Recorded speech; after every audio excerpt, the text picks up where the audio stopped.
Hello friends, welcome to my YouTube channel. तो friends, आज की इस वीडियो में हम बात करेंगे जम्मू यूनिवर्सिटी के फर्स्ट सेम की बॉटनी के सिलेबस के रिलेटेड। कौन सा सिलेबस रहने वाला है, क्या क्या पैटर्न है एग्ज़ाम का, कौन सी बुक से उनको रीड करना है, स्टडी करना है, तो फुल इन्फॉर्मेशन देंगे आपको। आप वीडियो को एंड तक देखिए और हमारे चैनल पर पहली बार विजिट कर रहे हो तो प्लीज़ चैनल को सब्सक्राइब कर लीजिए। तो सबसे पहले मैं आपको बता दूं कि आपका जो एग्ज़ाम होना है वो 100 मार्क्स का होना है। क्रेडिट्स जो हैं वो 4 हैं। एक्सटर्नल एग्ज़ाम जो होना है वो 80 मार्क्स का और इंटरनल जो होना है वो 20 मार्क्स का। जो एक्सटर्नल एग्ज़ाम होगा आपका, उसमें से आपको 29 मार्क्स हैं, पास करना है आपको। उसके बाद इंटरनल में आपको 20 में से 8 मार्क्स जो है वो आपको लेने हैं, तब आपका इंटरनल जो है वो पास होगा।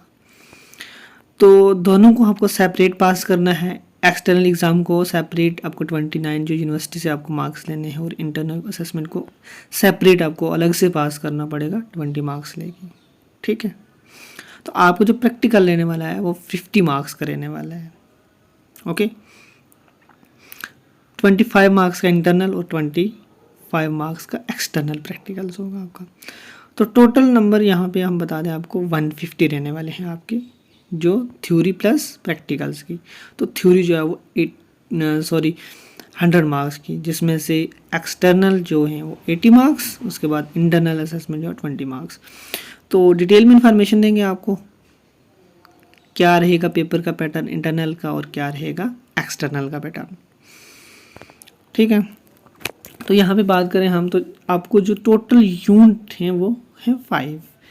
तो हर एक यूनिट जो है वो आपको स्टडी करना है। ठीक है, तो यहाँ पे हम बात करें, सबसे पहले यूनिट में आपको माइक्रोब्स एंड माइक्रोबायोलॉजी, जो आपका टॉपिक का नाम है, यहाँ पे टाइटल है diversity of microbes and cryptogams, जो कोर्स है आपका बॉटनी का। ठीक है, इसमें आपको सिर्फ पढ़ना है डाइवर्सिटी ऑफ माइक्रोब्स के बारे में और क्रिप्टोगेम्स के बारे में। ठीक, तो यहाँ पे जनरल अकाउंट आपको पढ़ना है प्लांट वायरसेस का। ठीक है, जिसमें आपको सिर्फ और सिर्फ पढ़ना है तम्बाकू मोजिक वायरस TMV। उसका ट्रांसमिशन पढ़ना है कि उसको वो ट्रांसमिट कैसे होता है एक। ठीक है, उसके बाद कंट्रोल उसको कैसे किया जाता है, कौन कौन से स्टेप्स हैं जो कंट्रोल करने के लिए जो यूज़ किए जाते हैं। ठीक है, उसके बाद आपको सिर्फ कंसेप्ट पढ़ना है वायराइड्स का एंड परायन्स का, कि किसने डिस्कवर किया, उसके क्या क्या कैरेक्टरिस्टिक फ्यूचर्स हैं वायरान और परायड्स के, उसकी जो भी डायग्राम्स करें हैं। ठीक है, उसके बाद यहाँ पे हम बैक्टीरिया पे बात करें, जैसे आपका 1.2 सब यूनिट है जो बैक्टीरिया का, उसका आपको अल्ट्रा स्ट्रक्चर पढ़ना है पूरा डिटेल्स में। उसके बाद न्यूट्रिशन पढ़नी है। ठीक है, न्यूट्रिशन के बाद आपको रिप्रोडक्शन पढ़नी है। तो रिप्रोडक्शन में आपको बता दूं, रिप्रोडक्शन में आपका सेक्सुअल, एसेक्सुअल और वेजिटेटिव रिप्रोडक्शन में आ जाता है। ठीक है, तो यहाँ पे जो यूनिट है 1.3, तो ये बैक्टीरिया की रिप्रोडक्शन में ही आएगा, आपको अलग से इसको पढ़ने की ज़रूरत नहीं है। तो general account of mycoplasma and cyanobacteria, इसका आपको जनरल अकाउंट देना है। ठीक है, तो यहाँ पे जैसे हम बात करें तो 1.3 में genetic recombination of bacteria, transformation, translations and conjugations. तो ये पूरा जो है वो बैक्टीरिया की रिप्रोडक्शन में आता है। सेक्सुअल रिप्रोडक्शन ऑफ बैक्टीरिया है, उसमें सब जेनेटिक रिकम्बिनेशन जैसे ट्रांसफॉर्मेशन, ट्रांसलेशन एंड कंजुगेशन, ये पूरा आता है।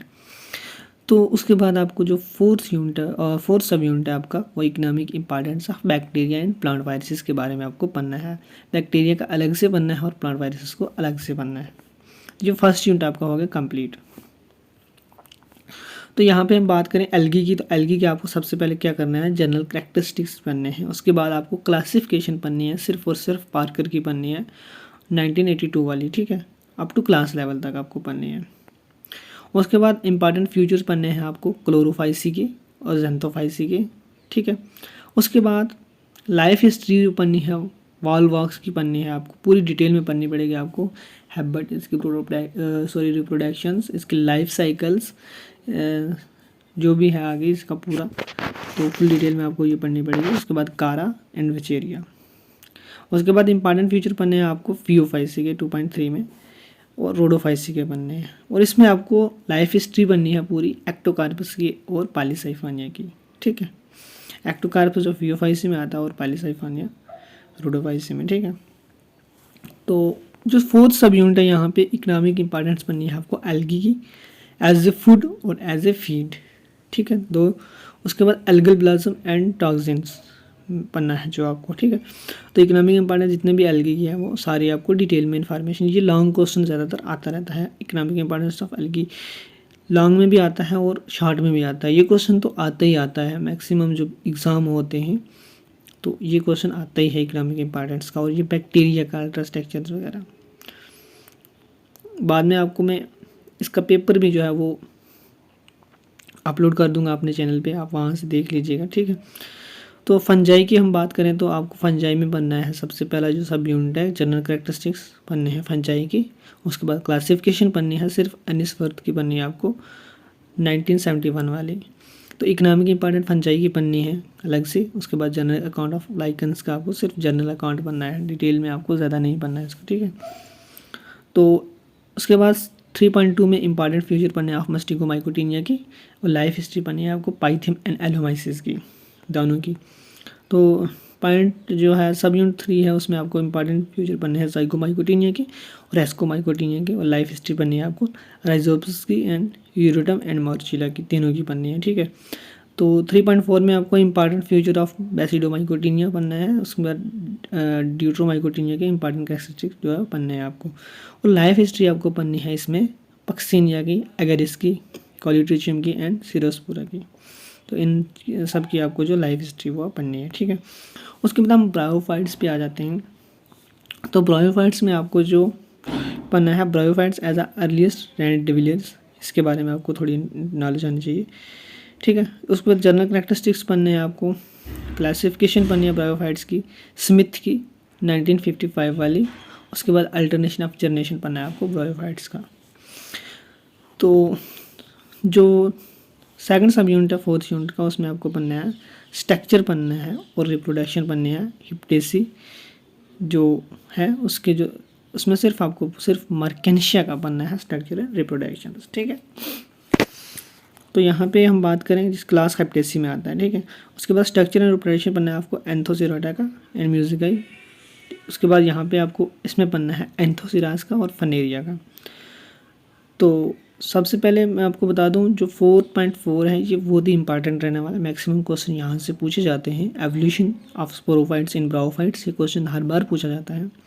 उसके बाद इंपॉर्टेंस ऑफ ब्रायोफाइट्स, ये क्वेश्चन भी हर बार पूछा जाता है, तो ये क्वेश्चन भी आप अच्छे से रीड करोगे। Evolution of sporophytes in bryophytes, इसमें एवोल्यूशन जो फनेरिया का सब्ज का आपको पढ़ना है, ठीक है। तो स्पोरोफाइट्स इन ब्रायोफाइट्स में फनेरिया का अलग से आएगा, मर्केंशिया का अलग से आएगा, एंथोसिरास का अलग से आएगा, ठीक है।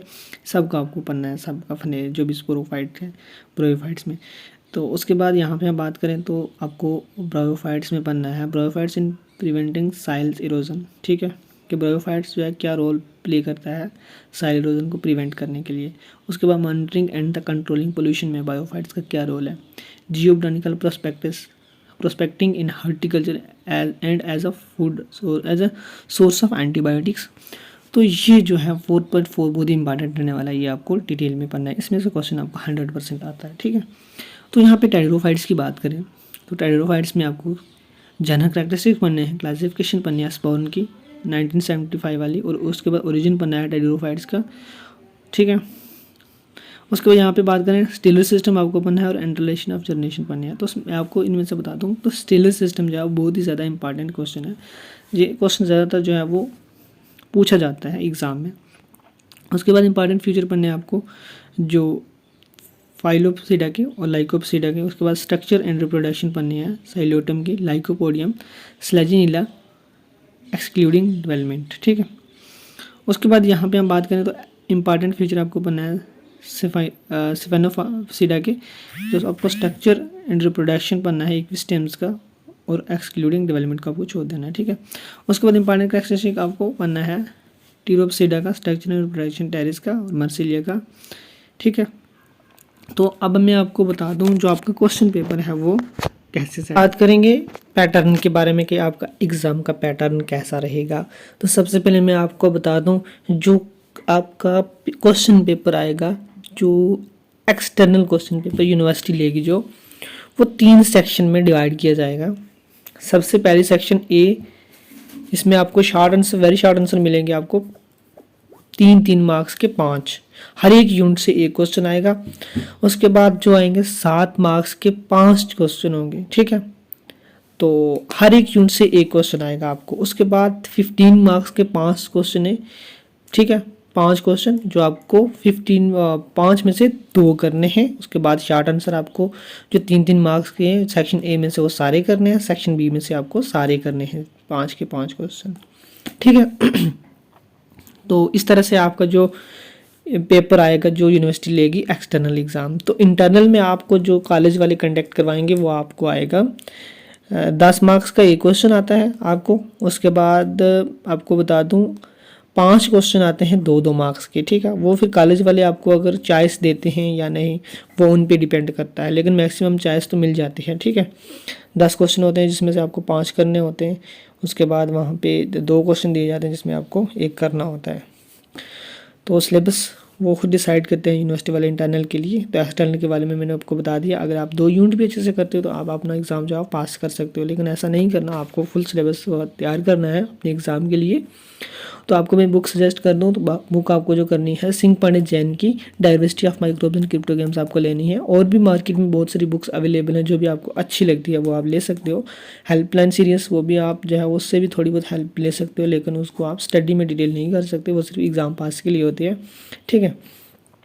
तो ये थी आज के जो हमने बताया आपको सिलेबस के बारे में, बॉटनी के सिलेबस में। तो नेक्स्ट वीडियो मेरी आने वाली है जिसमें हम बॉटनी के जो पेपर के बारे में डिस्कस करेंगे, ठीक है, पूरा। तो आप हमारे चैनल पर पहली बार आए हैं तो प्लीज़ सब्सक्राइब कर दीजिए, क्योंकि हर एक जो जितनी भी अपडेट होगी सिलेबस के रिगार्डिंग या जो भी आपको प्रॉब्लम आएगी तो आप कमेंट कर सकते हो, आपकी पूरी हेल्प की जाएगी। Thank you for watching. Video को लाइक ज़रूर कर देना।